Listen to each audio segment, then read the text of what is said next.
আসসালামু আলাইকুম, কেমন আছেন সবাই? নিশ্চয়ই ভালো আছেন। চলে আসলাম ঈদ স্পেশাল লাচ্ছা সেমাই নিয়ে। এখানে আমি অলিম্পিয়ার ইরানি লাচ্ছা সেমাই নিয়েছি। এখানে 500 গ্রাম সেমাই থাকে। 500 গ্রাম সেমাই জন্য 2 কেজি দুধ নেওয়া লাগে। আর সেমাইয়ের উপরে কাজু বাদাম, কিশমিশ, কাঠবাদাম সব কিছুই দেওয়া থাকে।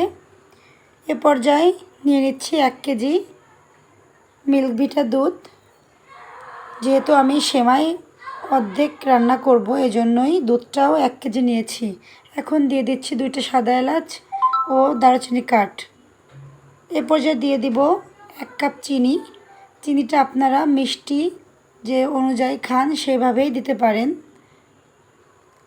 এখন দুধটা বলক আসা পর্যন্ত অপেক্ষা করব।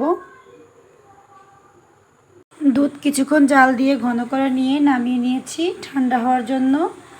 একটু কুসুম গরম অবস্থায় সেমাইগুলো দিলে সেমাইটা বেশ ভালো থাকে, তা না হলে গরম অবস্থায় দিলে সেমাই গলে যেতে পারে। এখন উপর থেকে কাজু বাদাম, কিশমিশ, কাঠবাদামগুলো নামিয়ে নিব। এখন একটা বাটিতে দুধ ঢেলে সেমাইগুলা দিয়ে দিব। এভাবে সেমাইগুলা দিয়ে একটা চামচ অথবা খুন্তি দিয়ে সব জায়গায় সেমাইগুলা মিশিয়ে নিতে হবে।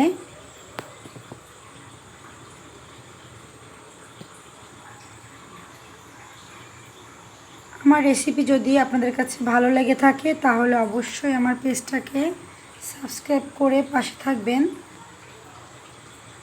এখন সেমাইয়ের উপর দিয়ে কাজু বাদাম, কিশমিশ দিয়ে দিব।